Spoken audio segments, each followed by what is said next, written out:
कथानक गोष्ट कोकणातील गोट्या नावाच्या लहान मुलाची आहे. गोट्याला त्याच्यापेक्षा वयाने मोठी असलेल्या मुन्नीशी लग्न करायचं असतं. या कारणावरून गोट्याची आई त्याला छडीने मारते. त्याची मुंज करते. एका काळोख्या रात्री गोट्या आपल्या धाकट्या बहिणीला घेऊन चेटुकवाडीमध्ये जातो.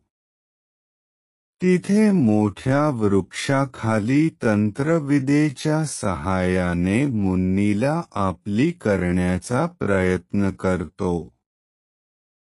यासाठी तो आपल्या बहिणीचा बळी देणार असतो, पण झटापटीत गोट्याचाच मृत्यू होतो. गोट्या मुंजा म्हणजेच ब्रह्मराक्षस बनून झाडाला लटकतो.